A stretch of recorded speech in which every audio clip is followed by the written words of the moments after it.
오늘은 세션 6, 6과 여기 있었군요. 제목은 악의 확산을 늦추시는 하나님. 자, 신학적 주제 한 목소리 읽어보겠습니다. 시작. 하나님의 영광을 훼손하려는 인간의 시도를 하나님이 심판하고 막으십니다. 여기에 이제 포인트 3개가 함축되어 있어요. 그래서 여기 포인트 2를 잠깐 보시면 하나님이 우리의 교만한 계획들과 불순종을 보십니다 했는데, 거기가 이제 인간의 시도라고도 할 수가 있어요. 인간의 시도.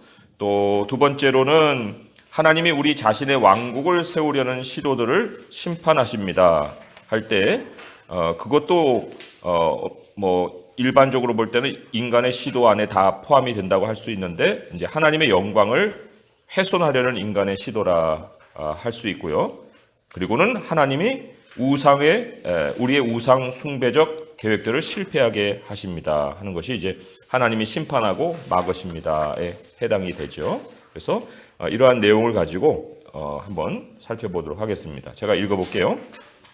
새롭게 다시 시작하고 싶다는 생각을 해본 적이 있습니까? 새로 산 물건이지만 잘못 산 것 같아서 또는 낡아서 바꾸고 싶다는 생각을 해본 적이 있습니까? 생각대로 일이 되지 않아서 시간을 처음으로 되돌려 놓고 싶다는 생각을 해보았습니까? 인생에도 리셋 버튼이 있다면 얼마나 좋겠습니까? 자, 질문이에요. 나의 과거사 중 바꾸고 싶은 선택의 순간이 있다면 언제입니까? 그때로 돌아간다면 어떤 선택을 하겠습니까? 여기에는 이제 물건에 대한 것도 또 벌어진 일에 대한 것도 이렇게 과거에서 다뤄온 건데, 자, 미래를 알면은 더 나은 선택을 할까 하는 질문과도 같습니다. 우리가 지금 현재 살고 있는 것은 과거에서는 미래잖아요.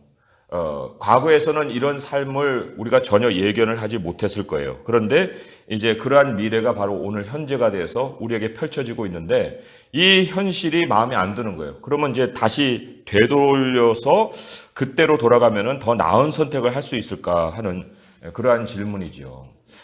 그런데 그것은 사실 우리가 어떤 가능성을 생각해 볼 때 그 가능한 것을 상상해 보는 것과 가능하지 않는 것을 헛된 시간을 들여서 상상해 보는 것은 전혀 다른 차원인데, 이러한 질문은 가능성이 열려 있다면 한번 생각해 보겠지만 그렇지 못한 상황이라면 거기에 대해서 우리가 시간을 허비하기보다는, 그러면은 지금 바라볼 때 앞으로 1년 후는 미래인데 그 미래를 우리가 과연 지금 여기에서 어떻게 준비해 나갈 것이냐 하는 질문으로 오히려 바꾸는 것이 더 현명하고 또 지혜로운 그 질문이 될 수도 있을 거예요.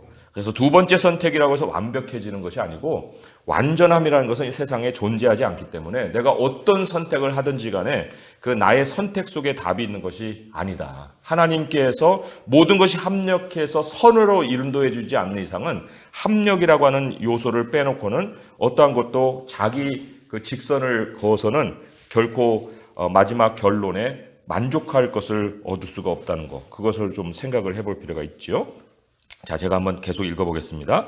창세기를 천천히 읽어보면 하나님이 인간에게 리셋의 기회를 주신 것을 발견할 수 있습니다. 지난 세션에서 우리는 인간의 타락한 모습에 슬퍼하신 하나님이 대홍수로 세상을 심판하시고 노아와 그의 가족에게 은혜를 베푸신 것에 대해 살펴보았습니다. 만일 내가 노아라면 대홍수가 끝난 후 어떻게 했을까요?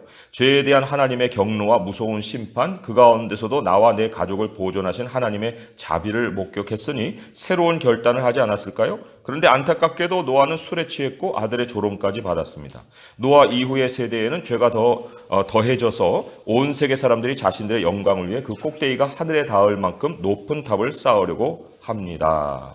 자, 리셋의 모양이 이러한 모양으로 번졌다 하는 겁니다. 자, 여기 이제 이 모든 과를 요약하고 있는 이 세션에서는 함께 읽어볼게요. 시작.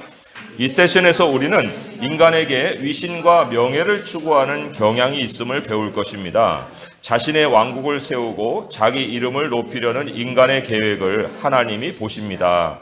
하나님은 자신의 세력을 키우려는 인간의 시도와 우상 숭배적인 욕망을 심판하심으로써 죄의 확산을 늦추십니다. 이것이 하나님이 베푸시는 자비입니다.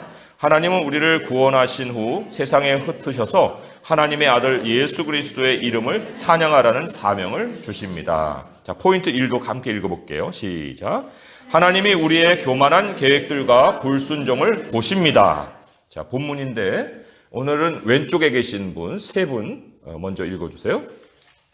온 땅의 언어가 하나요 말이 하나였더라. 이에 그들이 동방으로 옮기다가 신할 평지를 만나 거기 거류하며 서로 말하되 벽돌을 만들어 견고히 굽자 하고 이에 벽돌로 돌을 대신하여 역적으로 진흙을 대신하고 또 말하되 자 성읍과 탑을 건설하여 그 탑 꼭대기를 하늘에 닿게 하여 우리 이름을 내고 온 지면에 흩어짐을 면하였더니 여호와께서 사람들이 건설하는 그 성읍과 탑을 보려고 데려오셨더라. 아멘.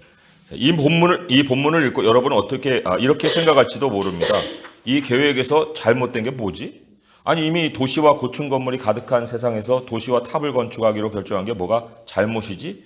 이에 대한 창세기 저자의 기록을 살펴봅시다. 그들이 동방으로 옮기다가 서로 말하되 성읍과 탑을 건설하여 그 탑 꼭대기를 하늘에 닿게 하여 우리 이름을 내고 온 지면에 흩어짐을 면하자. 여기 이제 우리 이름이라는 거에 좀 주목을 해볼 필요가 있고요. 이들의 행동은 악합니다. 이들은 하나님의 선하심을 다시 한번 버리고 자신들을 위해 자신들이 좋다고 생각한 것을 선택했습니다. 했어요. 자, 먼저 그 악의 개념이 지난주에도 제가 잠깐 소개를 해드렸지만은 악이라는 것은 어떤 그 자체로 보기보다는 A와 B라는 존재가 같은 울타리 안에 있는데 이 B라는 존재가 A를 떠나서 밖으로 나가는 것, 떠나는 것.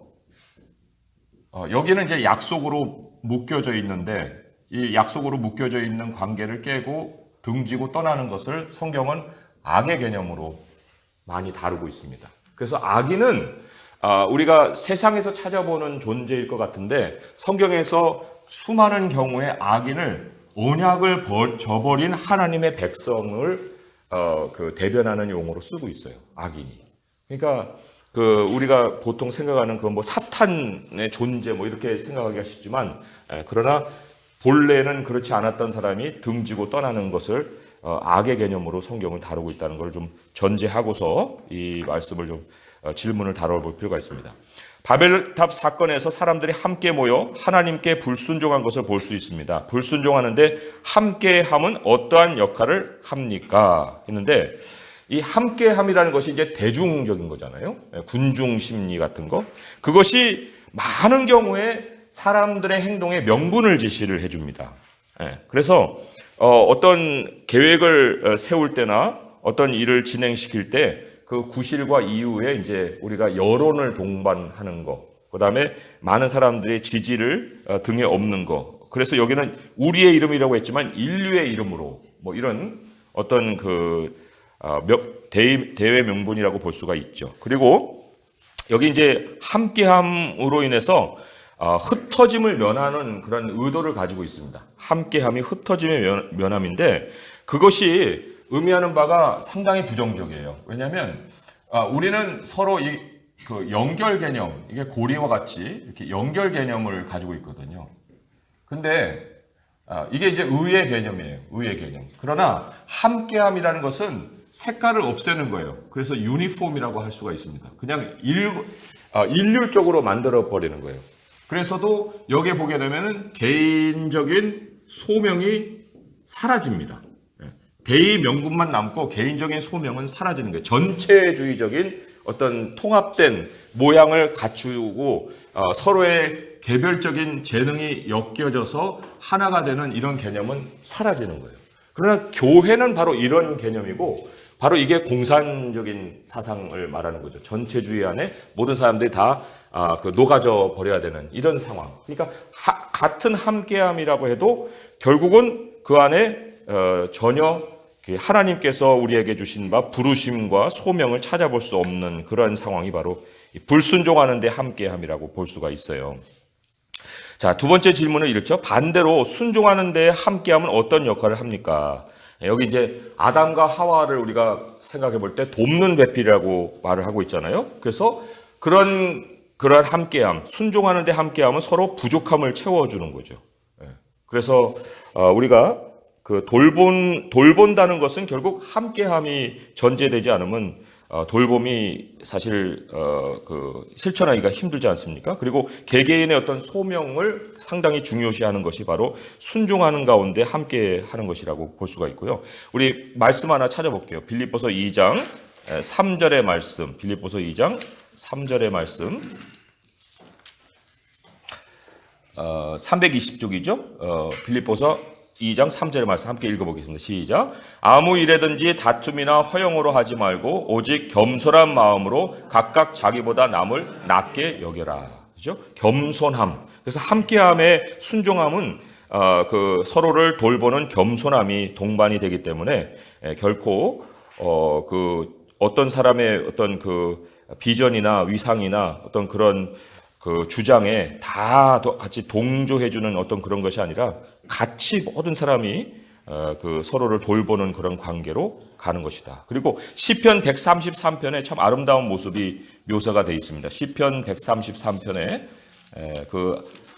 아마 익히 알고 있는 시편인데 상당히 짧은 시편이지만 그게 바로 함께함의 그 개념을 잘 가르치고 있습니다. 함께 읽어볼까요? 시작. 보라, 형제가 연합하여 동거함이 어찌 그리 선하고 아름다운고 머리에 있는 보배로운 기름이 수염 곧 아론의 수염에 흘러서 그의 옷깃까지 내림 같고 헐몬의 이슬이 시온의 산들에 내림 같도다. 거기서 여호와께서 복을 명령하셨으니 곧 영생이로다. 네, 여기 영생을 소개하면서 거기에 보면은 그 아론을 대변하고 있는 한 인물이 나옵니다. 그게 바로 이스라엘을 대변하는 건데 머리에 기름을 부어서 권세를 받았지만 그 권세가 다 옷깃까지 흘러서 모든 사람들의 혜택으로 돌아가는 그러한 그림을 그려볼 수 있고 헐몬은 북쪽의 가장 높은 산인데 거기에 그 구름이 쭉 아래로 내려와서 이슬로 바뀌어 가지고 시온의 산들에 다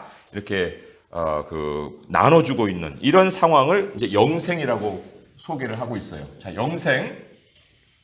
우리가 사실 영원한 생명이 우리가 지금 싸워가는 싸움의 마지막 목적지라고도 볼 수가 있어요. 그죠? 한번 디모데전서 6장을 펼쳐보시기 바랍니다. 디모데전서 6장은 영생을 아주 구체적으로 그리고 우리 기아대책 그 사역하고도 연결해서 볼 수 있는 그런 말씀이에요. 영생과 그 기아대책의 사역이 어떻게 이 시편 133편과도 연결될 수 있느냐는 것을 알려주는데 6장 디모데전서 6장 11절에 보면 12절부터 볼게요. 믿음의 선한 싸움을 싸우라 영생을 취하라 했습니다. 영생을 취하라는 것은 그 영생이 마지막에 이제 우리가 승리할 때 얻을 수 있는 면류관과 같은 그거예요. 그러니까 믿음의 선한 싸움을 싸우면 마지막에 영생을 우리가 상급으로 받을 수 있는 것이기 때문에 우리는 그 영생이라는 것이 마지막 어떤 목적을 가지고 달려갈 수 있어야 되는데 그거를 믿음의 선한 싸움이 뭐냐 하는 것을 우리가 조금 더 구체적으로 알고 싶잖아요. 그런데 그것이 쭉 이어져서 18절, 19절에 보면 더 구체적으로 설명을 해주고 있습니다. 선을 행하고 선한 사업을 많이 하고 나누어 주기를 좋아하며 너그러운 자가 되게 하라. 이것이 장래에 자기를 위하여 좋은 터를 쌓아 참된 생명을 취하는 것이니라. 이 참된 생명을 취한다는 것이 바로 앞에 있는 영생을 취한다는 것과 마찬가지거든요. 우리의 생명이라는 것은 장래에 우리를 기다리고 있는 것이고 지금 우리가 살아가는 이 생명은 그 부분을 누리는 것뿐이에요. 그런데 그 믿음의 선한 싸움을 싸워야만 그 영생을 취할 수 있게 되거든요. 그런데 그 믿음의 선한 싸움을 18절에는 선을 행하고 선한 사업을 많이 하고라고 얘기를 하는데 성경은 이 부연 설명, 거듭되는 말을 통해서 앞에 있는 말을 보충해주는 그러한 그 어순을 갖고 있거든요. 어법을 가지고 있는데 선을 행하고 선한 사업을 많이 한다는 것이 뭐냐면 나눠주기를 좋아하고 너그러운 자가 된다는 거예요. 그래서 우리가 가지고 있는 것을 다른 사람들에게 베풀고 또 우리의 태도가 항상 여유로운 태도를 가지고 있는 것, 그게 바로 믿음의 선한 싸움을 싸우는 것이다. 네. 우리가 뭐 믿음 하나 나 예수님 잘 믿어야지 하고 그 믿음을 지키는 게 도대체 뭐냐? 믿음의 싸움을 한다는 게 어떤 싸움이냐 할 때 상당히 우리 개념이 너무나도 추상적이어서 구체화시키지 못할 때가 많거든요. 그런데 여기에서는 바로 그것을 우리에게 가르쳐주고 있고, 그러기 위해서 앞에서 장황하게 설명한 것이 바로 돈에 대한 얘기예요. 돈을 사랑하지 마라라는 말을 쭉 하면서 여기 17절에 내가 이 시대의 부한 자를 명하여 마음을 높이지 말고 정함이 없는 재물에 소망을 두지 말고 오직 우리에게 모든 것을 후히 주사 누리게 하시는 하나님께 돌아. 하나님은 우리에게 어떤 일을 시키실 때 그 일이 하나님의 공급이 부족해서 못할 일을 맡기는 적이 없어요. 하나님은 언제나 어떤 일을 맡기실 때 그 일을 우리가 풍족하게 공급받아 할 수 있도록 늘 모든 것을 이렇게 제공해 주시는 분이시거든요. 문제는 우리가 하나님의 일을 하고 있느냐, 벗어나서 나의 욕심과 나의 성취를 쫓아가고 있느냐, 거기에 있는 거죠. 그러니까 일만 딱 맞으면 그거는 넘치도록 하나님이 공급을 해주세요. 저도 욕심을 많이 부린 적이 있는데 참 그것이 하나님의 일과 딱 일치가 되면 욕심을 부리는 것 이상으로도 하나님이 채워주시는 그런 경험들을 했습니다. 예를 들면 이제 저는 책을 좋아하거든요. 그래서 지금은 이제 책을 다 팔아가지고 이사 갔기 때문에 원룸에 살아야 돼서 책을 많이 팔았지만은 다 없애긴 했는데, 그때는 책이 사실 뭐 지금처럼 디지털 이렇게 개발된 것도 아니고 책이 필요하거든요. 그게 참 돈이 없어도 책은 있어야 되는 그런 상황인데, 아무튼 그래서 하나님께 구하게 되면은 생활을 좀 못하는 면이 있어도 책은 넘치게 하나님이 또 공급을 해주셨어요. 대신에 누가 고생을 했겠습니까? 아무튼 그 뒷얘기는 안 하겠지만. 아무튼 그런 하나님의 그 공급하심이 있었고요. 그리고 또 제가 하나님의 말씀을 연구를 해야 됩니다 하고 계속 기도를 했는데, 삶은 항상 그렇게 뭐 열악한 것처럼 보였지만, 그러나 걸어온 코스를 보면은 다 뭔가를 연구할 수 있는 자리에다 저를 다 두셨어요. 그러니까 참 하나님께서 공급하심이 우리가 생각하는 것과는 전혀 다른 차원에서 우리를 서포트 해주고 계신다는 것을 확실히 할 수가 있거든요. 그래서 여기 우리 기아대책에 계시는 분들이 정말 이 말씀, 디모데전서 6장의 말씀에 이거구나, 믿음의 선한 싸움을 내가 지금 싸우고 있구나, 이게 바로 나의 생명을 앞으로 만나게 될 때 하나님께서 잘했다 충성한 종아하고 나에게 참된 생명을 안겨주실 그러한 그 기초가 되는 일을 내가 하고 있구나 하는 것을 좀 확신하고 또 자신감 있고 또 열심을 낼 수 있기를 바라요. 그래서 이 아론의 수염에서 흘러나오는 기름이 옥기까지 이르고 헐몬의 이슬이 시온의 산들까지 이르게 되는 것, 그것이 바로 형제가 아름답게 동거하는 모습이고, 그리고 하나님이 복을 명하셨는데 뭐라고요? 영생이로다 그랬잖아요. 아까 133편에. 그래서 그 영생이라는 것이 결국은 우리가 함께 누리는 생명이라는 것, 그거를 우리가 좀 기억해 볼 필요가 있습니다. 자, 그러면 거기 밑에 있는 문단 또 제가 이어서 읽어볼게요. 바벨탑 사건을 우리의 삶과 무관한 과거의 이야기로 치부해서는 안 됩니다. 이 사건은 인간이 하나님의 선하심에 등을 돌렸다는 것을 말해줍니다. 그들은 하나님이 계시지 않은 것처럼 살았고 하나님의 왕국을 증언하기보다 자신들의 왕국을 건설했으며 하나님의 명령에 불순종했습니다. 5절을 다시 한번 보십시오. 우리는 때때로 하나님이 우리의 계획을 보지 않으시거나 무관심하다고 생각합니다. 그러나 하나님은 보셨고 보고 계십니다. 하나님은 돌보셨고 지금도 여전히 돌보고 계십니다. 그리스도인들이 우리 이름을 내는 방법에는 어떤 것이 있습니까? 여기 이제 우리 이름이라는 것은 그리스도인들의 이름이에요. 교회의 이름이라고 할 수가 있어요. 교회를 빛낼 수 있고 영광을 나타낼 수 있는 방법에는 뭐가 있느냐 하는 겁니다. 자, 그렇다고 할 때 가장 우리 기독교의 출발은 계시예요. 하나님의 말씀, 하나님이 드러내신 뜻에 있습니다. 그렇기 때문에 우리의 이름을 내기 위해서는 먼저 우리가 하나님의 계시 가운데 살고 있어야 됩니다. 그게 이제 하나님의 임재 앞에서라고 할 수가 있는 구절이 개념이죠. 하나님이 먼저 우리에게 뜻을 알려주시고 그 다음에 우리가 하나님의 백성으로서 하나님의 나라를 이제 증언하며 사는 건데, 하나님의 나라를 증언하는 가장 그 실제적인 모습은 우리가 그 나라를 늘 사모하고 사는 거예요. 그 나라를 늘 사모하고 사는 거예요. 참 오늘 일어나서 하루의 삶에 대한 걱정을 우리가 마음속에 품을 때가 많은데, 그러나 그럴 때마다 우리가 떠올려야 될 것은 나에게는 영원한 하나님의 나라가 있다. 하고 우리가 늘 그 나라를 사모하는 것이고, 그리고는 그 나라를 사모한 사람은 하나님 말씀의 가치관을 가지고 자기의 모든 행동을 할 필요가 있습니다. 왜냐하면 세상의 사람들은 다 자기 가치관대로 살거든요. 자기 믿는 대로 사는 거예요. 자기가 생각하는 대로 행동하거든요. 그러면 왜 우리는 우리만의 생각이 없겠어요? 왜 우리만의 그 맛깔나는 그 색깔 있는 가치관이 없이 우리는 살고 있는 거냐 하는 얘기죠. 그럴 수가 없잖아요. 우리는 우리대로의 어떤 가치관이 있어야 되는데, 그 가치관이라는 것은 결국 하나님의 말씀이 우리에게 가르쳐 주신 그 진리죠. 하나님의 나라를 우리가 사모하면서 진리의 가치관을 가지고 살게 되면 이제 그것이 사람들에게 궁금함을 낳는 거예요.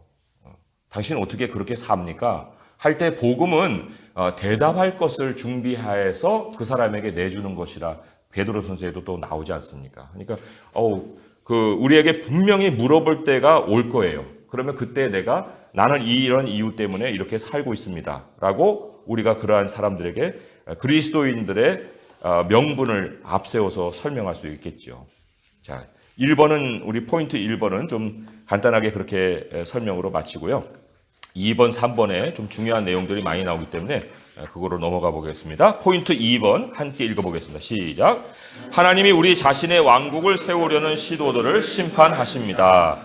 살피고 돌보는 하나님이 계시기 때문에 심판이 있는 것입니다. 우리는 이 심판이 어떤 형태로 사람들에게 임하는지 곧 보게 될 것입니다. 그러나 그보다 먼저 본문이 하나님의 행동을 어떻게 묘사하는지 살펴봅니다. 본문에서 사람들은 무언가를 건축하면서 그것이 하늘에 닿기를 바랍니다. 그러나 하나님의 눈에는 그것이 하나의 점으로밖에 보이지 않았습니다. 점처럼 너무 작았기 때문에 하나님은 그것을 보려고 내려오셔야 했습니다. 하나님은 신할 땅에 있는 사람들을 심판하기로 결정하셨습니다. 그들의 행동에 위협을 느껴서가 아니라 그들의 마음을 심히 우려하셨기 때문입니다. 하나님은 죄의 확산을 늦추기를 원하셨습니다. 자, 그 다음 분 세 분 한번 본문 읽어주시죠. 시작.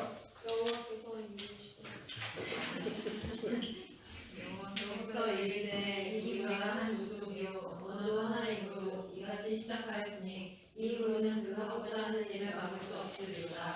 자, 우리가 내려가서 거기서 그들의 언어를 혼잡하게 하여 그들이 서로 알아듣지 못하게 하자 하시고. 아멘. 하나님은 인간의 건축 계획을 멈추기로 작정하셨습니다. 이를 위해 하나님이 하신 행동을 보고 느낀 점은 무엇입니까? 하나님은 언어를 혼잡하게 하셨죠.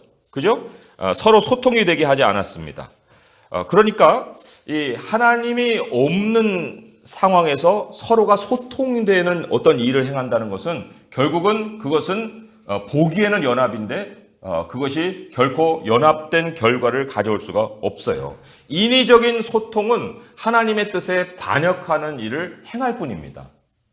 그러나 세상에서는 이 소통을 많이 강조를 하죠. 하나님 없이.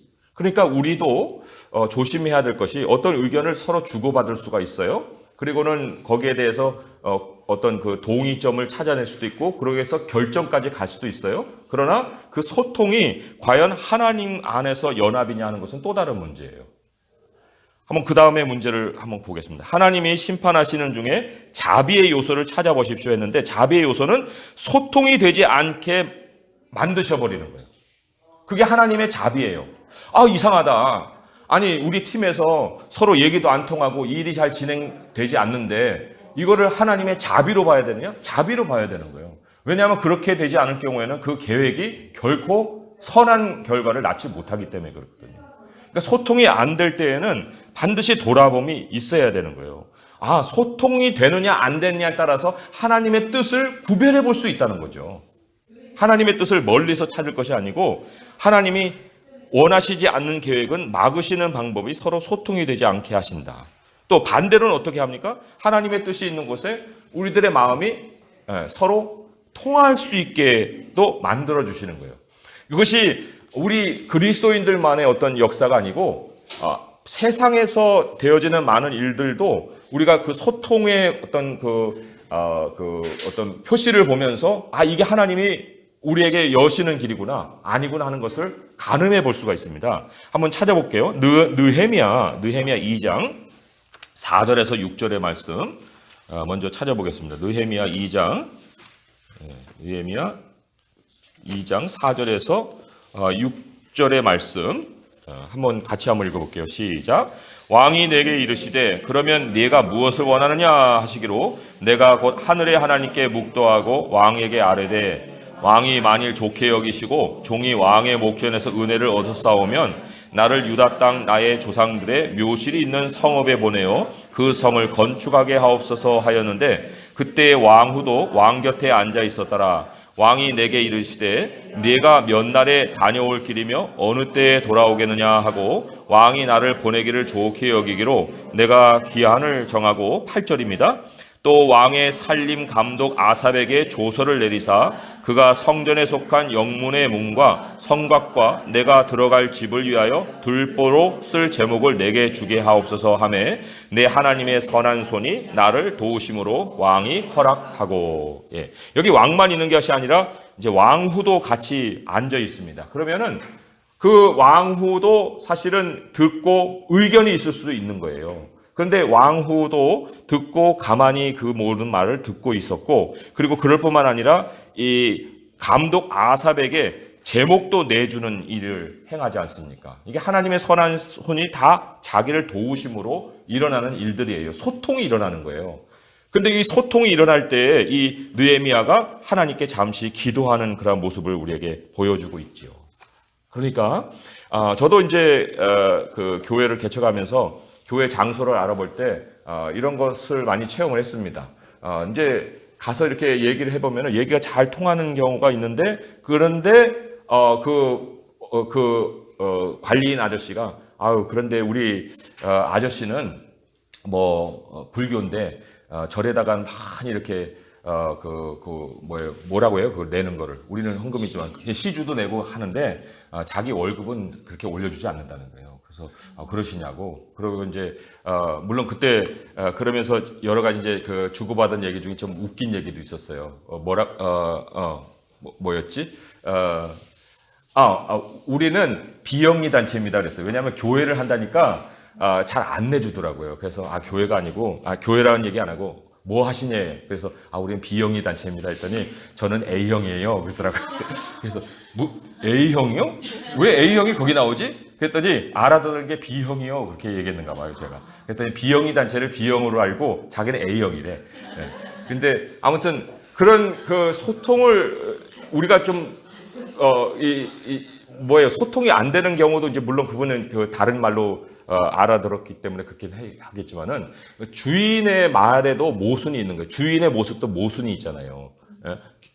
절에다가는 많이 내는데 자기에게는 월급 안 올려준다. 그러면은 그런 그 사람과 우리가 과연 계속해서 계약 관계로 소통이 될 수 있을까? 이런 것들 생각을 해보는 거죠. 그래서 이제 거기도 안 했고, 또 우리가 교회를 합니다 했더니 교회는 절대로 안 된다고 이렇게 내치는 경우도 있었고, 그런데 결국은 하나님께서 예배하신 사람을 통해서 우리가 무상으로 예배 처소를 쓸 수 있게 됐어요. 그러니까 그것은 우리가 생각지도 않았는데 하나님이 소통을 통해서 이루어준 일이거든요. 그러니까 참 오묘하신 하나님의 그 섭리가 있지요. 자, 그래서 여기 하나님의 심판 중에 자비의 요소를 찾아보라 했을 때 우리는 원치 않는 일, 또 일어나지 말아야 될 일, 그리고 참 이런 일이 일어나서 참 마음이 아프다, 또 정말 그 꽉 막혔다 할 수 있는 그런 일들조차도 거기에 하나님의 자비의 요소가 있다 하는 것을 좀 생각을 해볼 필요가 있습니다. 하나님은 사람들의 언어를 혼잡하게 하셔서 탑의 건축을 멈추게 하셨습니다. 탑을 무너뜨리거나 건축자들을 번개로 치거나 큰 지진을 일으킬 수도 있었습니다. 그러나 하나님은 그들의 언어를 혼잡하게 하셔서 그들의 악이 심해지는 것을 저지하셨습니다. 그러니까 막 바벨탑 영화 볼 때 막 지지지지 하면서 구구구구 해갖고 막 바벨탑이 무너지는 이런 영화는 그냥 그 가짜 영화예요. 그런 영화는 그냥 상상력으로 만들어낸 것이지, 하나님의 그 말씀을 보게 되면 그런 식으로 바벨탑이 무너지지 않았어요. 하나님이 짓는 일을 멈추게 하셨죠. 멈추게 해서 그냥 그대로 방치하게 하신 거예요. 하나님의 심판이 임하지만 거기에는 자비의 징표도 있습니다. 6절에 하나님은 이 무리가 한 족속이 언어도 하나이므로 이같이 시작하였으니 이후로는 그 하고자 하는 일을 막을 수 없으리로다 하셨습니다. 즉 그들은 동일한 언어를 사용하는 한 민족이었기 때문에 하고자 하는 일은 무엇이든 할 수 있었습니다. 그렇다면 무엇이 문제입니까? 그들의 심령입니다. 대홍수는 죄의 문제를 해결하지 못했습니다. 대홍수 후에도 여전히 죄가 사람의 심령에 남아 있었습니다. 그러면 하나님이 대홍수로 이루신 일은 무엇입니까? 죄의 진척 속도를 늦춘 것입니다. 이와 마찬가지로 하나님은 그들의 언어를 혼잡하게 하여 다시금 죄가 확산되는 것을 늦추셨습니다. 만일 인간이 한 마음과 한 언어로 서로 연합해 수천 년 동안 악을 한 가지씩 행했다면 지금 우리는 어떤 세상에 살고 있겠습니까? 하는 그런 말씀을 하고 있습니다. 그래서 지난 시간에 왜 하나님의 억제력에 대한 얘기를 했잖아요. 하나님이 관계를 보호해 주시려고 생물들에게는 인간을 두려워하는 무서움을 심어주셨고 또 가인에게는 표를 줘서 서로가 살인하지 못하게 하시는 억제력을 주셨단 말이죠. 그래서도 이 하나님이 멈추게 하시는 그 일이 결국 사람으로 하여금 악을 더 행하지 못하도록 하는 하나님의 자비의 요소가 있다 하는 것입니다. 하나님이 없는 그 사상을 한번 우리가 잠시 성경을 통해서 생각을 해보겠습니다. 시편 53편 1절에서 2절에 보시면은 하나님이 없는 사람의 그 생각이 어떤 식으로 돌아가고 있는가 할 때 53편 1절에 보시면은 이렇게 기록이 되어 있습니다. 1절, 2절 함께 읽어볼게요. 시작. 어리석은 자는 그의 마음에 이르기를 하나님이 없다 하도다. 그들은 부패하며 가증한 악을 행하며 선을 행하는 자가 없도다. 하나님이 하늘에서 인생을 굽어 살피사 지각이 있는 자와 하나님을 찾는 자가 있는가 보려 하신즉, 어리석은 자 이렇게 얘기하고 있습니다. 어리석은 자를 이제 다른 데는 그 나발과 같이 불량한 사람이라고도 표현을 하고 있는데 그런 사람들의 그 생각 안에는 하나님이 없다라고 하는 전제를 다는 거예요. 그런데 하나님이 없다라고 하는 그 말이 모순인 거 아세요? 하나님이 없으면 하나님이라는 단어 자체를 사용을 못해요. 그렇잖아요. 하나님이 없는데 하나님이라는 단어를 어떻게 떠올려? 그런데 하나님이라는 단어를 떠올리면서 하나님은 없다 하면은 그 사람은 자기 말에 모순이 있는 거예요. 하나님이 없으면 아예 생각도 말아야 되고 말도 하지 말아야 되지. 자, 질문이에요. 하나님의 징계를 받는 동안 경험한 하나님의 자비에 대해 이야기해 보십시오 했는데 우리가 이제 뭐 데이트도 하시는 분도 있고 이제 데이트를 통해서 이제 결혼에 어떤 결혼을 이제 하신 분도 있고 여러 가지 그 예를 들어서 한번 생각을 해봅시다. 데이트를 했는데 그 사람과 이렇게 얘기를 합니다. 얘기를 하는데 이제 얘기를 잘 이렇게 통하는 경우도 있지만 안 통하는 경우도 있거든요. 엉뚱한 대화로 이렇게 흘러가는 경우도 있고 왜 엉뚱한 대화로 이렇게 흘러갔을까 할 때 거기에서 우리가 좀 얻을 수 있는 지혜가 있는 거예요. 만약에 그 사람과 말이 통해가지고 그 이후로 계속 진척이 돼서 그 사람이 만약 내 남편이 됐었다. 그럼 어떤 일이 벌어졌을까 싶은 여러 가지 그 후속적인 얘기들을 한번 생각을 해볼 수 있겠죠. 근데 하나님께서 왜 소통이 되게 하지 않으시느냐 하는 거기에는 하나님께서 그걸 통해서 그 결혼을 내가 인정한다 아니다 하는 것을 확인시켜 준다. 그걸 또 생각을 해볼 수가 있어요. 물론 얘기가 잘 통한다고 해서 그 사람이 내 짝이다 라고만은 어떤 확인을 해볼 수는 없는 거예요. 그러나 그 대화의 내용이 뭐 맨날 뭐 오늘은 된장찌개 얘기하고 다음 날은 뭐 에버랜드 얘기하고 막 그러면 다 꿍짝꿍짝 해갖고 다 재미있어서 다 좋다 할 수 있겠죠. 그렇지만 하나님을 주제로 얘기를 해보고 또 하나님의 진리를 꺼내서 얘기해 볼 때 그 사람과 통하지 않는 그 얘기가 자꾸 걸리게 되면 거기에는 그 사람하고의 그 이상의 얘기를 진전시킬 수 없는 그러한 어떤 그 하나님이 막으시는 일이 있는 거예요. 그럼에도 불구하고 뭐 내가 이 남자를 변화시켜 보겠다. 그런 어떤 엉뚱한 비전을 품는 것은 이거는 하나님이 막으시는 일을 정면 도전하는 거나 마찬가지라는 얘기죠. 그래서 저희는 사실 저희 아내하고 저는 3번 만나고 결혼을 약속했거든요. 3주 만나고 우리는 결혼한 사이다. 왜냐하면 제 아내가 그랬어요. 나는 3번 이상 결혼하지 않을 사람하고 3번 이상 만나지 않는데. 그러니까 다음은 각오하고 나오라는 거죠. 그래서 제가 고민하다가 그때 이제 3번째까지 만났는데 제 아내가 이제 뭐라고 얘기하냐면 4번째 이제 그래서 제가 만나자고 얘기를 하고 결혼을 전제로 해서 4번째 만났는데 자기가 그런 얘기를 해요. 저에게 있어서는 다른 거 다 어떤 것에 대한 그 생각을 가진 게 아니라 믿음이 순전하다. 그래서 자기는 그 자기의 마음을 결정할 수 있었다. 그런 얘기를 하더라고요. 그러니까 사실 저는 믿음이 순전했다기보다는 믿음이 꽉 막힌 사람이었어요. 왜냐면 그거 아니면 뭐 아니면 도로 저는 믿음을 생활했기 때문에 그런 모습이 사실은 결혼 생활에 상당히 어려움도 가져왔어요. 어려움도 가져왔는데 그때는 그게 너무 좋아 보였던 것 같아요. 그래가지고 소통이 된다 해서 이제 만남이 시작됐고 결혼이 전제가 됐고 이제 2년 정도 이제 사귀다 결혼을 했거든요. 아무튼 그것은 서로 통하게 만드시는 하나의 통로가 되는 거거든요. 그러니까 우리 자매님들도 여기에 이제 결혼을 앞두고 기도하시는 분들 가운데는 하나님이 나에게 만나게 하시는 남자가 누구냐 하는 것에 대한 확인 작업으로서 하나님과 함께하는 어떤 그 신앙에 대한 얘기를 한번 해보시는 거예요. 신앙에 대한 얘기를 한번 해보시고 거기에 대해서 서로가 소통이 되는 그런 상황이면 여기는 1차적으로 뭔가 하나님이 열어주시는 문이구나 하고 이렇게 확인해 볼 수 있다는 거죠. 그렇지만 여러 단계가 또 확인될 것이 있으니까 그것만 가지고 다 됐다 이렇게 생각하시면 안 돼. 네. 자, 세 번째 포인트 함께 읽겠습니다. 시작. 하나님이 우리의 우상 숭배적 계획들을 실패하게 하십니다. 자, 본문 다음 세 분 읽어주세요. 시작. 예. 여호와께서 거기서 그들을 온 지면에 쳤으므로 그들이 그 도시를 건설하기를 그쳤더라. 그러므로 그 이름을 바벨이라 하니 이는 여호와께서 거기서 온 땅의 언어를 혼잡하게 하셨음이니라. 여호와께서 거기서 그들을 온 지면에 쳤더라. 예, 그들이 그 도시를 건설하기를 그쳤더라. 하나님이 자비로운 심판으로 그들의 언어를 혼잡하게 하셔서 인간의 우상 숭배적 계획들을 실패하게 하셨습니다.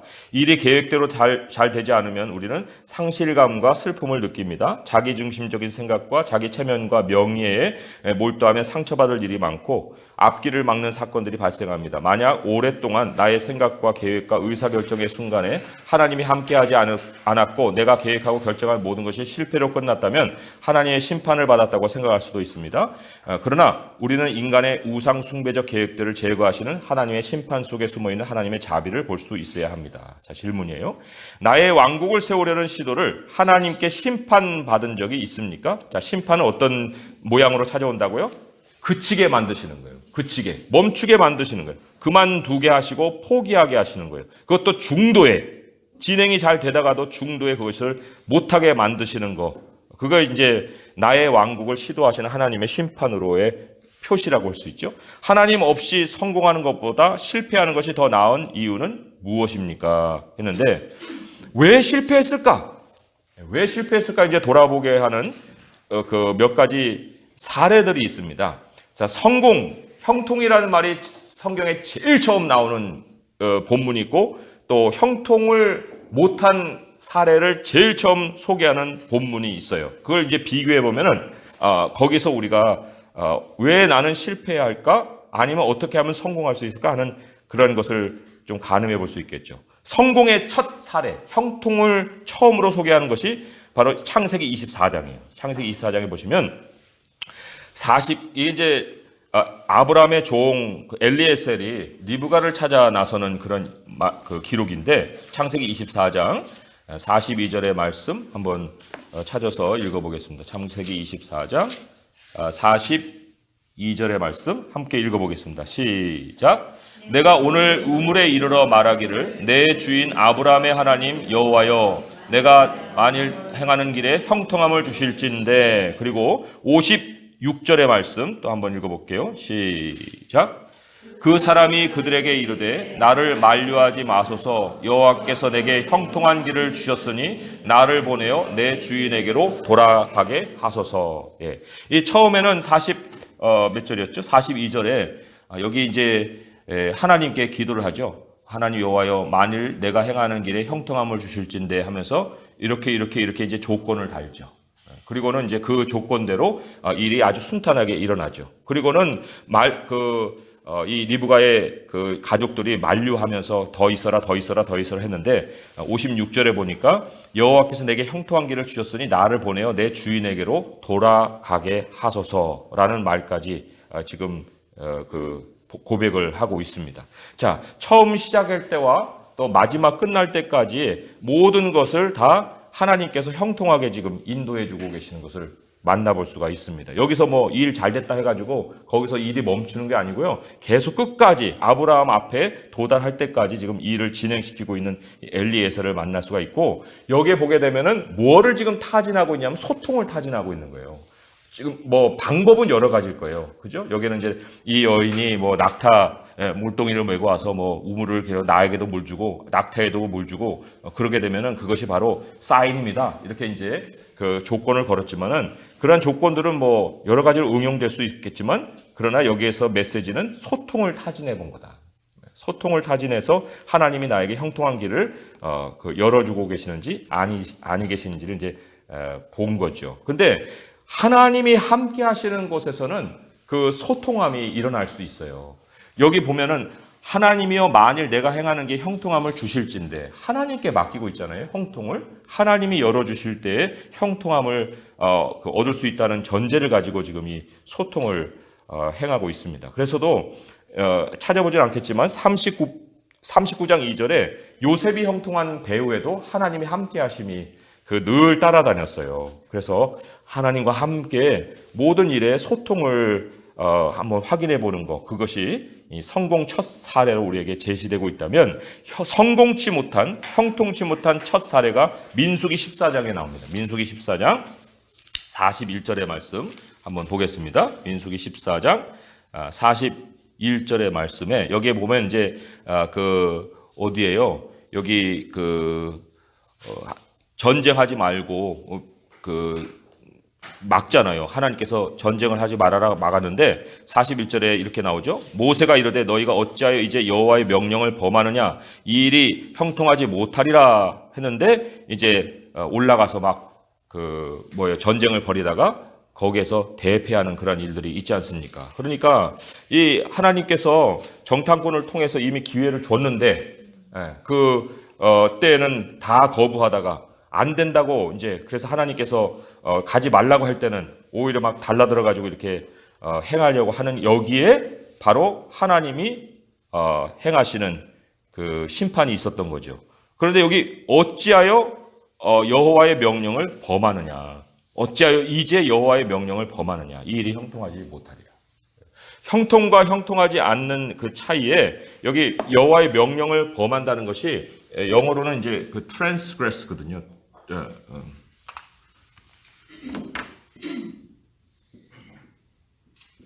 이게 경계선이 있으면 경계선을 넘는 거를 얘기하는 거예요. 그럼 여기에는 넘어가지 마시오라는 어떤 명령이 있을 거고, 이 명령을 어겨서 넘어가는 것을 transgress라고 얘기하거든요. 그러니까 하나님의 명령이 전제된 곳에 우리가 죄를 범할 수도 있고 아닐 수도 있는 그러한 가능성이 열려져 있는 건데, 거기에 보면은 우리가 여기 엘리에셀은 하나님의 명령 앞에 자기가 끝까지 아브라함 앞에 가는 데까지 그 발걸음을 울타리 안에서 지켰고, 이스라엘 백성들은 하나님의 명령을 알면서도 그것에 대한 생각을 벗어나서 자기 생각으로 움직였던 것을 한번 우리가 비교를 해볼 수가 있습니다.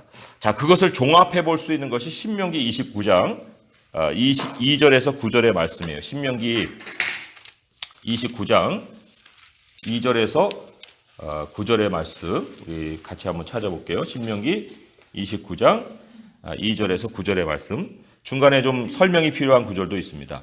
모세가 온 이스라엘을 소집하고 그들에게 이르되 여호와께서 애굽 땅에서 너희의 목전에 바로와 그의 모든 신하와 그의 온 땅에 행하신 모든 일을 너희가 보았나니 곧 그 큰 시험과 이적과 큰 기사를 내 눈에 보게 보았느니라. 그러나 깨닫는 마음과 보는 눈과 듣는 귀는 오늘까지 여호와께서 너희에게 주지 아니하셨느니라. 주께서 40년 동안 너희를 광야에서 인도하셨거니와 너희 몸의 옷이 낡아지지 아니하였고 너희 발에 신이 헤어지지 아니하였으며 너희에게 떡도 먹지 못하며 포도주나 독주를 마시지 못하게 하였음은 주는 너희의 하나님 여호와이신 줄을 알게 하려 하심이니라. 너희가 이곳에 올 때 헤스본 왕 시온과 바산 왕 옥이 우리와 싸우러 나왔으므로 우리가 그들을 치고 그 땅을 차지하여 르우벤과 갓과 므낫세 반지파에 기업으로 주었나니 그런즉 너희는 이 언약의 말씀을 지켜 행하라. 그리하면 너희가 하는 일이 모두 형통하리라.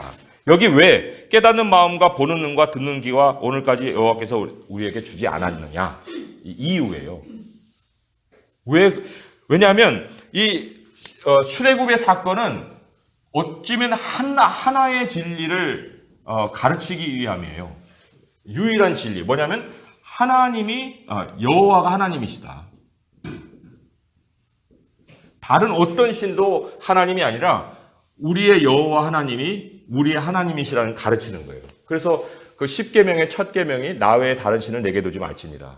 그 말씀이었거든요. 그러니까 그것이 확립이 돼야 되는 거예요. 그것이 확립이 안 된 상황에서는 다른 어떤 명령도 다 경계를 넘어가게 돼 있어요. 그렇기 때문에 우리에게 있어서 깨달음이나 듣는 눈이나 보는 눈은 이게 확립되지 않은 사람에게는 일어나지 않는 거예요.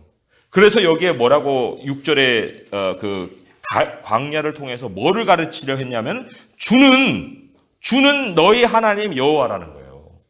주 뭐예요? 오직 섬겨야 될 대상이잖아요. 그 오직 너희의 그 섬김을 받을 주는 너희 하나님 여호와 한 분이시다. 그거를 너희들이 깨닫지 못했기 때문에 40년 동안도 하나님이 계속해서 그걸 깨우치신 거예요.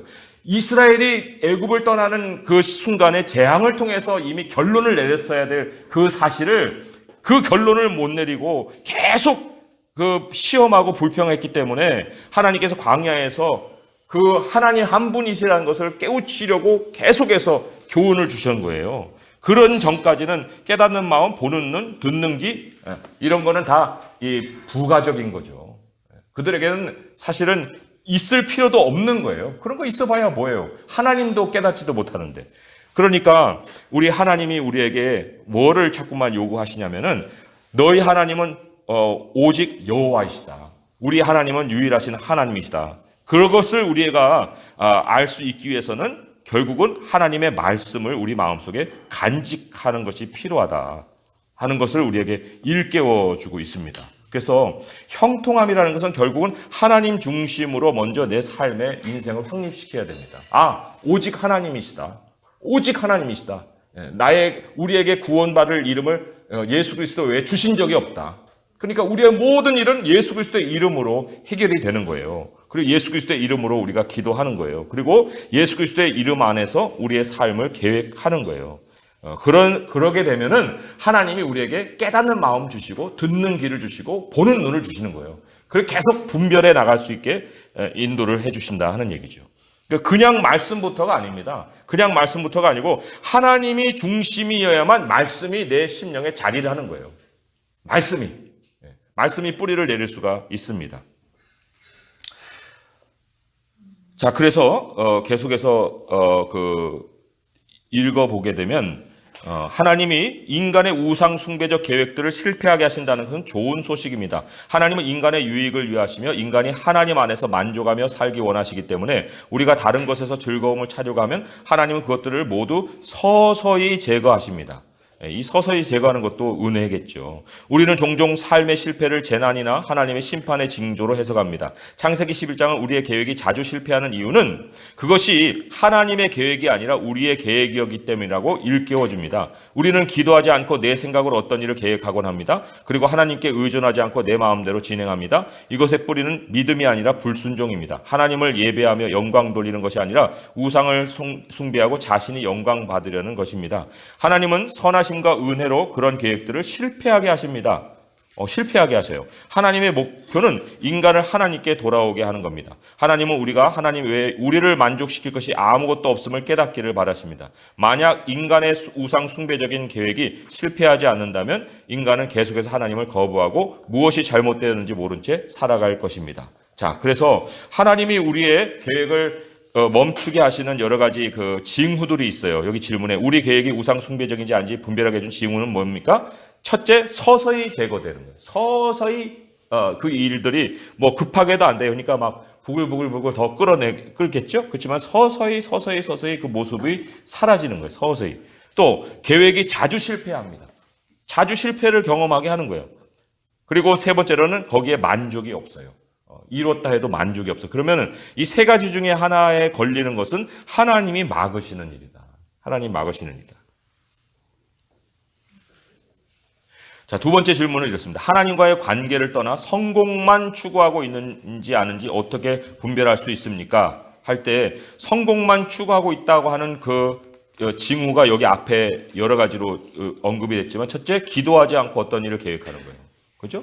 기도하지 않고 어떤 일을 계획하는 거고, 생각대로 바로 실행해버리면 그것도 성공만 추구하는 거예요.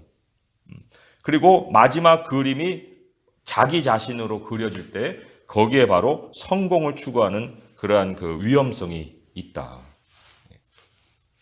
다시 한번 얘기할까요? 기도하지 않고 어떤 일을 계획하는 거, 생각대로 바로 실행해버리는 거, 그리고 마지막 그림이 자기 자신이 그려지는 거. 이런 것들이 다 하나님을 떠나서 성공만 추구하는 모습이라 할 수가 있어요. 자, 우리 잠언의 말씀, 지난 우리 주일 때에 제가 전했던 말씀이긴 한데요. 그 말씀을 잘 한번 묵상해 볼 필요가 있습니다. 잠언 30장에 거짓말에 대한 것을 아주 적나라하게 가르치는 본문이죠.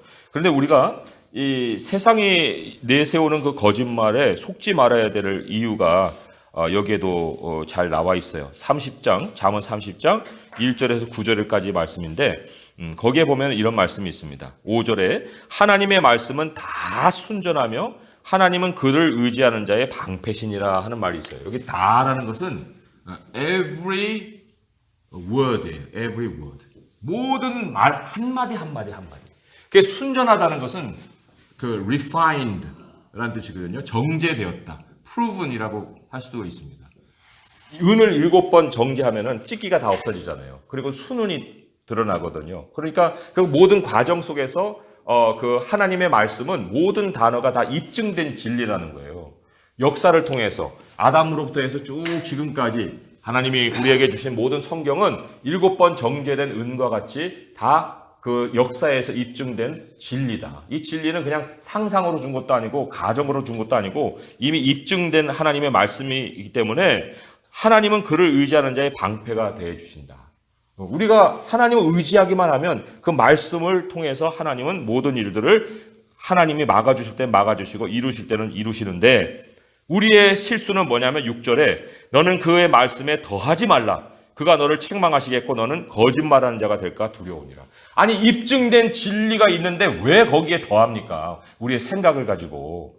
하나님을 향해 물어보면 하나님이 다 그것을 우리에게 알려주실 것을 왜 우리의 말을 더해가지고 우리의 삶을 망치냐, 그런 얘기예요.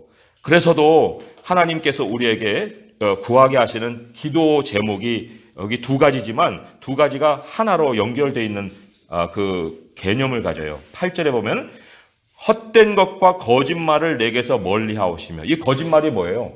진리의 말씀에 더하는 게 거짓말이에요. 그 진리의 말씀에 더하지 않게 하옵시고 오직 필요한 양식으로 나를 먹이세요. 이 필요한 양식은 결국은 우리가 먹는 어떤 밥만 의미하는 것이 아니라 하나님이 우리에게 주시는 모든 하늘 양식을 다 포함하는 거예요. 우리의 공급함을 필요로 하는 겁니다. 그래서 하나님, 나에게 오늘 필요한 그 양식을, 오직 필요한 양식으로 나를 먹여 주시옵소서. 그게 바로 우리가 정말 진리를 따르고 있는 모습이라 할 수 있고 하나님의 관계 안에서 무언가를 행하고자 하는 그런 삶의 기본이라고 할 수가 있어요. 오직 필요한 양식. 그게 사실은 우리에게 만족이 되어야 되는데 만족이 안 될 때가 얼마나 많아요. 그렇지만 결국은 하나님은 우리에게 입증된 진리를 주시기 때문에 그 입증된 진리와 함께 매일같이 채워지는 양식으로 우리의 인생을 끝까지 책임져 인도해 가시는 거예요. 자, 결론의 말씀, 우리 첫 문단은 제가 읽고 두 번째 문단부터는 좀 같이 한번 읽어보겠습니다. 심판 속의 자비는 창세기 전체와 구약성경 전체에서 발견되며 예수님의 십자가를 예표하고 있습니다. 십자가는 궁극적으로 하나님의 심판과 자비를 보여줍니다. 하나님은 우리 죄에 대한 진노와 심판을 십자가에 온전히 쏟아부으셨습니다. 그러나 동시에 자비와 사랑도 함께 부으셨습니다. 하나님은 심판을 받아 마땅한 자들에게 심판을 붓지 않으시고 그 대신 자신의 아들에게 부으셨습니다. 자, 두 번째 문단 함께 읽어볼게요. 시작. 우리에게는 복음을 땅끝까지 전할 책임이 있습니다. 이것은 위대한 임무입니다. 꼭대기가 하늘에 닿을 만한 탑을 쌓는 것에 비할 바가 아닙니다. 이것은 우리의 계획이 아니라 하나님의 계획입니다. 이 임무가 너무 크다고 느껴지면 예수님의 첫 제자들은 어떻게 느꼈을지 생각해 보십시오. 박해와 죽음의 위협에 직면한 제자들이 도대체 어떻게 복음을 땅끝까지 전할 수 있었을까요? 계속 읽습니다. 예수님은 우리에게 우리를 돕는 분, 곧 성령을 약속하셨습니다. 사도행전 2장에서 성령이 오시자 안티바벨 역사가 일어났습니다. 성령께서 신자들을 충만히 채우셔서 복음을 말하게 하시자 그들은 모든 사람이 자신의 언어와 관계없이 복음을 이해했습니다. 자, 여기서 설명이 좀 필요한데, 땅끝으로 가는 것은 혼자 가는 길이 아니에요. 그것은 사실 우리 하나님의 백성이 같이 움직이는 그러한 대열 속에 그 땅끝으로 가는 길이 열린다고 볼 수가 있어요. 그런데 그 땅끝으로 가는 것에 그 하나님이 주시는 방편이 뭐냐면 소통이에요. 소통. 언어가 다르기 때문에 갈 수가 없는 그 세상인데 하나님이 성령을 통해서 소통의 길을 열어주심으로 인해서 우리 하나님이 맡기신 사명을 감당할 수 있게 하여 주신다. 그래서 하나님의 영에 의존할 때만이 우리가 땅끝으로 갈 수 있는 길이 열리는 거예요. 언어의 문제라고도 우리가 생각해서 참 나는 언어를 못해, 나는 영어를 못해, 나는 뭐를 못해 하지만 그게 하나님께서 그럼 언어를 못해가지고 우리가 서로 소통이 안 됩니까? 네, 그거 아니거든요. 하나님의 영을 통해서 소통을 하지 않기 때문에 우리 한국말로도 안 될 사람은 안 되는 거예요. 그래서 우리가 하나님이 막으실 때는 철저하게 사람들이 자기 언어를 가지고 흩어졌지만 하나님이 열어놓으실 때는 하나님의 영으로 우리의 말을 통하게 하셔서라도 우리가 다시금 사람들과 찾아갈 수 있고 또 거기에서 소통할 수 있는 문을 열어주신다. 자, 여기 우리 그 사도행전 2장 11절에 보면은 성령이 우리의 입을 통해서 행하시는 그 말의 내용이 있습니다. 그러니까 소통의 그 어떤 내용까지도 하나님은 우리에게 가르쳐 주셨어요. 사도행전 2장 11절의 말씀 한번 찾아가 보겠습니다. 사도행전 2장 11절의 말씀 같이 한번 읽어볼게요. 시작. 그레데인과 아라비아인들이라 우리가 다 우리의 각 언어로 하나님의 큰 일을 말함을 듣는도다 하고, 하나님의 큰 일이 바로 구원이에요. 성경에서 하나님의 크신 일, 하나님의 기이하신 일, 하나님의 놀라우신 일 이런 표현들이 많이 나오는데 그것의 그 모든 공통점은 하나님의 구원 사역입니다. 그 구원에 대한 선포를 성령을 통해서 행하게 하신다. 그런 의미를 가지고 있어요. 그래서 우리가 하나님의 큰 일의 어떤 그 내용을 가지고 나가게 되면은 소통이 안 되는 언어를 가지고 있는 사람이라 할지라도 그 언어를 받을 사람은 받고 받지 않을 사람들은 거부하게 돼 있어요. 그러니까 그것도 사실 우리가 머물러 것과 또 움직여 이동해야 될 것을 보여주는 어떤 표시라고도 볼 수가 있는데, 그런데 하나님의 큰 일이 없으면 발견할 사람도 발견을 못하는 거예요. 그러니까 온통 혼자 한 일만 일어날 수 있게 되는 거죠. 그러니까 우리 하나님이 우리를 구원하신 그런 사건, 내 이야기를 해줄 수 있는 거죠. 내 이야기도 해줄 수 있고, 하나님께서 성경에서 구원하신 그런 여러 가지 일들을 얘기할 수도 있고, 아무튼 하나님의 구원이 전해질 수 있는 이야기로 사람들의 마음속에 소통이 일어나는지 안 하는지를 우리가 확인을 해볼 수가 있다. 자, 그러면 마지막 문단도 한번 같이 읽어보겠습니다. 구원받지 못하고 죄의 심령을 가진 채 자기의 왕국을 세우고 자기의 사명을 성취하려는 사람에게 하나님은 이 무리가 한 족속이요 언어도 하나이므로 이같이 시작하였으니 이후로는 그 하고자 하는 일을 막을 수 없으리로다 라고 말씀하셨습니다. 그러나 우리는 어떠합니까? 우리는 새로운 심령, 구원받은 심령을 지니고 있습니다. 우리는 하나님의 나라를 확장하고 하나님이 주신 사명을 성취하기 위해 힘써야 하는 사람들입니다. 우리에게는 성령이 계십니다. 대위임령을 성취하는 것이 도전적인 과제로 보이겠지만 우리는 믿어야 합니다. 성령으로 하나 되고 성령으로 충만한 하나님의 구원받은 백성으로서 우리가 하나님의 뜻에 따라 하고자 하는 일을 막을 수 있는 것은 아무것도 없다는 사실을 믿어야 합니다. 자, 그리스도와의 연결 읽어보겠어요. 시작. 하나님은 자신의 이름을 크게 내려던 사람들의 언어를 혼란에 빠뜨리셨습니다. 그러나 수천 년 후 오순절에 하나님은 그 언어의 장벽을 허무시고 자신의 백성이 세상에 흩어져 하나님의 아들 예수의 위대한 이름을 알리게 하셨습니다. 하나님의 행하신 큰 일, 그것을 선포하게 하셨다는 거죠. 자, 하나님의 계획, 우리의 사명으로 와서 이제 요약을 해볼게요. 위에 있는 한 문단 같이 한번 읽어봅니다. 시작. 하나님이 우리를 부르신 이유는 스스로의 왕국 건설을 포기하고 예수님의 위대한 이름을 알리는데 헌신하게 하기 위해서입니다. 자, 1번이에요. 하나님이 우리의 교만한 계획과 불순종을 깨우칠 때 우리가 밟아야 할 다음 단계는 무엇입니까? 자, 첫째는 사실 우리의 한계가 있다는 걸 인정을 해야겠죠. 그죠? 네, 그리고 두 번째로는 우리 하나님 안으로 돌아와야 돼요. 하나님 안으로 돌아온다는 건 하나님만이 하나님이시다. 하나님만이 우리의 모든 삶의 중심이시다. 그거를 우리가 늘 기억해야 되고, 그리고 말씀드린 대로 우리가 이동 중에 있다는 거예요. 하나님의 나라로 가고 있잖아요. 참 생명은 그 나라에서 우리를 기다리고 있기 때문에 우리 하나님의 나라로 가고 있다는 인생의 목표를 늘 확인할 수 있어야 되고, 그리고 난 다음에는 우리의 가치관이 빛나게 돼야 되죠. 우리의 가치관을 가지고 행동하는 거예요.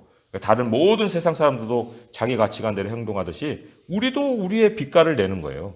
그게 하나님의 명령에 순종하는 모습이라 할 수가 있습니다. 자, 그것이 이제 첫 번째 우리가 요약할 수 있는 거고, 두 번째로는 하나님의 아들 예수님의 위대한 이름을 알리기 위해 우리가 멈춰야 할 개인적 왕국 건설은 어떤 것이 있습니까? 하는 거예요. 자, 이 어떤 것들, 그 어떤 것을 이제 우리가 분별하는 여러 가지 그 방법이 있다고 그랬는데, 그 첫째는 이제 연합은 이루었는데 하나님이 없다면은 거기에는 사실 우리가 멈춰야 될 일이 먼저 있는 거죠. 그러니까 먼저 일을 진행이 됐다 하더라도 다시 한번 점검을 해보는 거예요.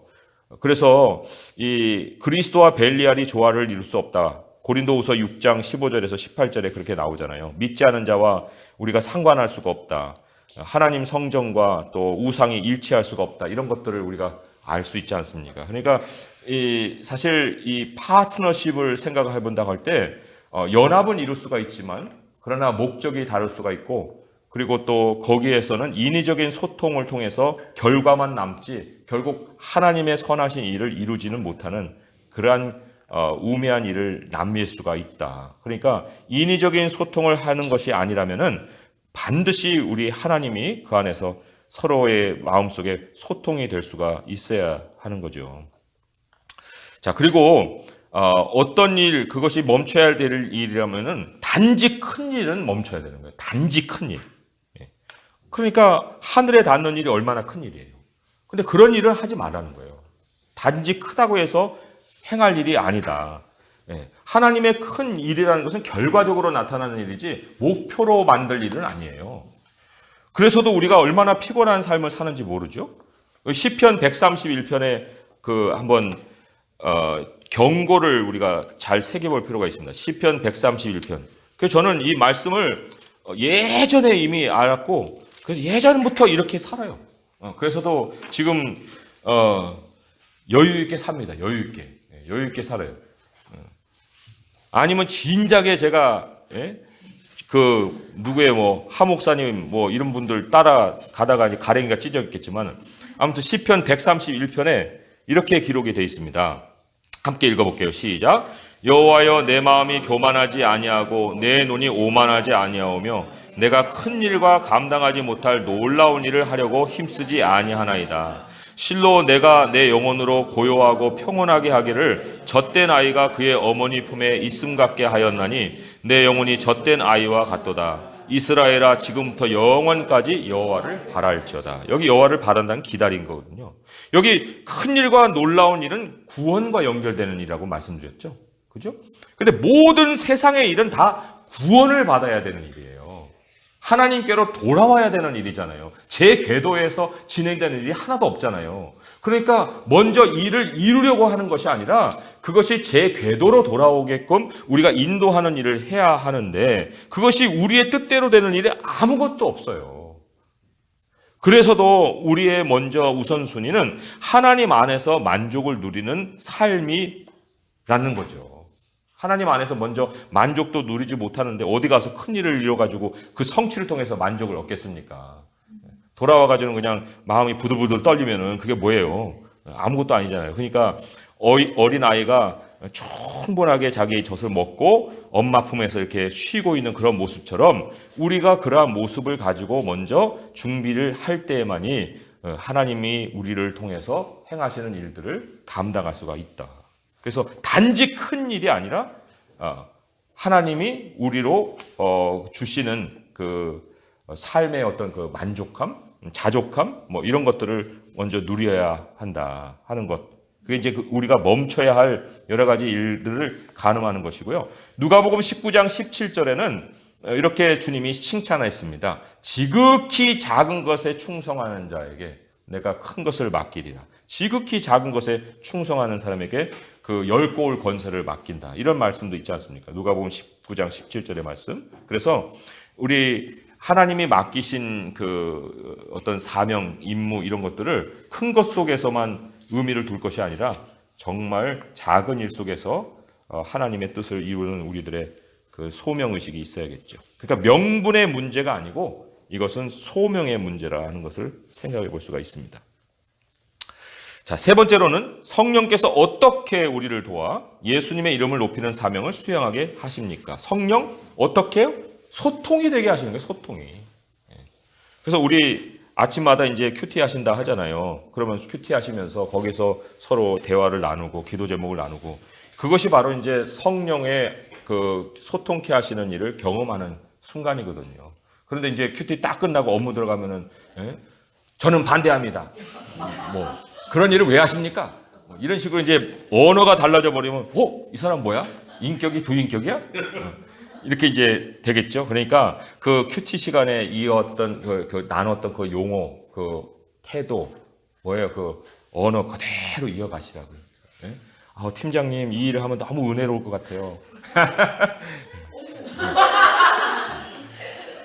그만하세요. 뭐 이렇게 될 수도 있겠죠. 아무튼 그리고 그 예수님의 이름을 높이는 사명에는 반드시 모든 주제가 구원이에요. 구원. 그렇잖아요. 우리 하나님 우리를 구원하신 것이 가장 우리에게 우선순위였듯이 우리도 세상을 향해서 그 구원을 이루는 일이 가장 큰 주제가 되고 그게 우리의 모든 말의 주제, 행동의 주제가 되겠죠. 근데 구원을 이제 여러 가지로 아마 응용을 해볼 수가 있을 거예요. 우리는 영혼을 구원을 할 수는 없잖아요. 그죠? 그러나 이제 하나님이 애굽에 있는 사람들을 불러내어서 하나님을 예배하는 자리로 옮겨주신 것처럼 어떻게 하면 그 사람이 하나님을 예배할 수 있는 사람으로 바뀌어갈 수가 있을까? 이런 것들을 이제 한번 고민을 해보는 거죠. 그리고 우리 언어 때문에 이제 뭐 여러 가지 일들을 우리 국내에서만 하려고 하는 계획들을 가질 수도 있을 텐데 그것이 아니고 하나님이 언어에 관계없이 하나님의 영을 통해서 만나게 하시는 대상들, 그 대상들에게 하나님의 복음을 전하는 것, 그것이 바로 예수님의 이름을 높이는 사명을 수행하는 것이다. 이렇게 생각해 볼 수가 있습니다. 그런데 이제 제가 한 가지 제안을 드린 건 그럼에도 불구하고 영어 공부는 끊임없이 하세요. 끊임없이. 누구를 언제 어떻게 만날지 몰라요. 그런데 그 사람 앞에서 그냥 눈만 끔뻑끔뻑 할 거예요? 그럴 수는 없잖아요. Hi, brother? 라고 정도는 얘기할 수 있지 않겠어요? 그러면 이제 그 사람이 뭐라 할 거 아니에요. 오케이. 뭔가 이렇게 소통이 되는 그런 준비를 하셔야 되는 거죠. 하나님 아버지 감사합니다. 우리 하나님께서 세상을 바라보실 때 늘 참 저희들의 부족함을 보시고 또 하나님의 그 자비하심으로 우리를 용납하여 주시니 감사합니다. 하나님, 저희들이 세상에 와서 참 저희들 스스로의 탑을 쌓고 또 도시를 만들고 그래서 우리들의 영역을 확장시키고 참 얼마나 무익한 일들에 수고와 땀을 쏟는지 모릅니다. 그러나 우리는 그러한 중에서도 이동하고 있고 그러한 중에서도 하나님의 나라를 향해 가고 있습니다. 하나님, 영원한 것을 우리가 이 땅에서 추수하는 일꾼으로 부름을 받았습니다. 하나님, 우리 주님의 큰 일을 선포하고 또 우리도 우리 하나님의 나라를 먼저 늘 마음속에 생각하게 하시고 하나님이 주신 바 그 영원한 진리의 가치관을 가지고 우리 주님을 빛내는 삶을 하루하루 살아가게 하여 주옵소서. 우리를 연단시키셔서 모든 일 형편을 또 상황을 다 받아들일 수 있도록 일체의 비결을 알려주시는 하나님, 우리 안에서 우리의 하나님의 능력으로 우리의 삶을 이끌어 가시는 줄 믿사오니 오직 오늘도 필요한 양식으로 인도하신 만큼 매일같이 저희들을 필요한 양식으로 인도하여 주셔서 우리가 천국에 이르는 그날까지 하나님과 동행하며 형통함을 누리는 저희 모두가 되게 하여 주옵소서. 예수님의 이름으로 감사하며 기도합니다. 아멘.